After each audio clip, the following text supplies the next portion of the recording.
जाबाय ना दिनै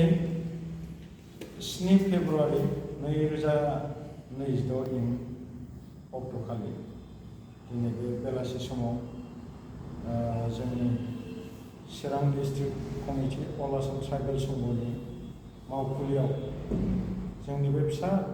प्रेस मिट लानाय हाबाफारियाव जोंजों बाहागो लाफानो हानाय जोंनिनो चिरां जिल्ला अल आसाम ट्राइबेल संघनि मानगोनां अफिस सेक्रेटारि लोगोसे जोंनि इउथ कमिटिनि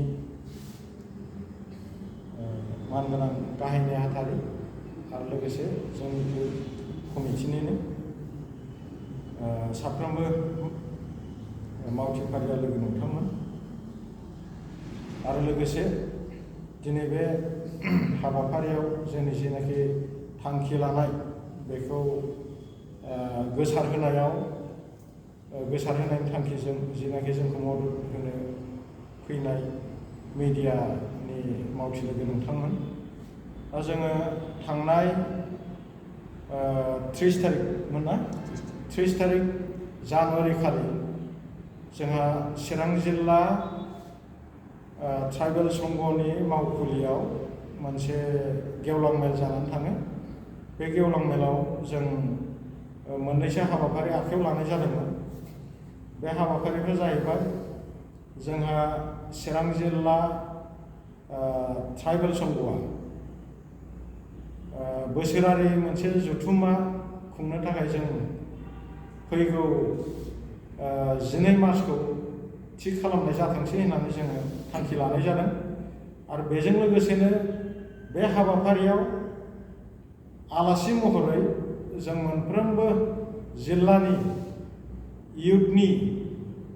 दैदेनगिरि बिथांमोनखौबो जों लेंहरनायनि थांखि लादों आरो लोगोसे जोङो बे हाबाफारियावनो जोंना सेन्ट्रेल कमिटि अल आसाम ट्राइबेल संघनि आफादगिरि आरो नेहाथारि बिथांमोनखौबो जों आलासि महरै हांख्रायदों आरो बे जेनाखि जोंनि थांखि लानाय हाबाफारि बेखौनो माने फैगौ 12 मार्च खालि खुंनो लानाय जेनाखि हाबाफारि बेयाव जाहाथे साफ्रोमबो जोंनि ट्राइबेल माहारि रायजो राजाफ्रा जोंनि बे हाबाफारियाव मदद होयो बेखौनो दिनै बे प्रेस मिटनि गेजेरजों आं चिरां जिल्ला ट्राइबेल संघनि इयुथ लाइमोन गांखंनि आफादगिरि जानानै आङो खावलायहरो लोगोसे जायगाखौ बबे जायगायाव खालामनाय जादों जायगाखौ जोङो बे अफिसावनो लानाय जादों अफिसावनो लानाय जाबाय ओमफ्राय डिटेल्स प्रग्रामखौ जों एसे उनाव डिक्लेयार खालामगोन रायजो राजाफोरखौ बाहागो लानो मा खावलायगोन आरो बेसेबांसो केपासिटिनि रायजो राजाफोर जानाय जायगा खालामनो हागोन नोंथां जों बेयाव कमन रायजो राजाखौ एसे बारा लेंहरनाय जानाय नङा माने साफ्रोमबो जोंनि ट्राइबेल संघनि दैदेनगिरि बा बिबानगिरि बिथांमोनखौ जों बांसिनै बोलो होगोन ओमफ्राय बेनि उनाव बे मेलनि गेजेरजोंनो जों गोबां माने थांखि आजावनो जों साखाफारा जानानै दं मानोना जोंहा रायजो राजानि गेजेराव गोबां मेसेज होनांगौ दं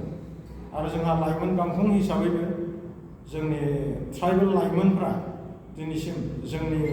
जोंहा जे साख्रि बाख्रिनि बिथिङाव मोन्थाय दं हा हुनि बिथिङाव माबायदि मोन्थाय दं बिजनेस बा फालांगि बिथिङाव जोंहा ट्राइबेल हिसाबै मा मोन्थाय दं बेफोरबायदि जोंनि मोन्थायफोरनि सोमोन्दैनो आबुङै मिथिया जोंहा जेरै आयेननि बिथिङावबो जोंहा ट्राइबेल हिसाबै माखासे मोन्थाय दं बेफोरनि सोमोन्दै जोंहा गोबां इनफरमेसन होनांगौ दं आरो आथिखालाव जों ट्राइबेल संघआ गोबांथा माहारिनि अलखद समाव गसंथाबोदों माने गोबां खैफोद आफोदाव जोङो बायदि रोखोमनि हाबाफारि आखायाव लाबोदों दा बेफोर हाबाफारि आखायाव लानायफोरखौ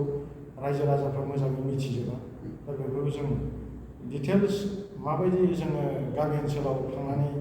खामानि मावहैनो बेनि मोजां गोदान मोनसे स्ट्रेटेजिखौ जोङो बे मेलनि गेजेरजों आजावनानै लानाय जायो सानबेसेनि हाबाफारि आरो मा हाबाफारि लानानै बे हाबाफारिखौ खुंगोन सानसेनि बेयाव जों साननैनि बुंनो थाङोबा साननैनि हाबाफारि जाहैबाय जेन'बा जे दिनखालि जोङो 12 अक्ट'खालि जोङो फुङाव रिसेपसन खालामबाय आरो जोङो सानसुआव जाबाय ओमफ्राय बेनि उनाव जों मोनसे गार्जेन पेरेन्ट बडिजों इयुथफोरजों लोगो हमलायनाय मोनसे हाबाफारि खालामदों ओमफ्राय बेनि उनाव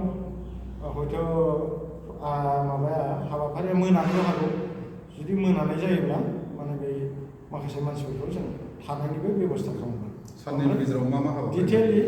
अखानायै फुङाव जोङो बिसोरखौ एसे ब्रेकफास्ट जाहोनायनि उनाव जों हगार हरगोन आरो बेखिनि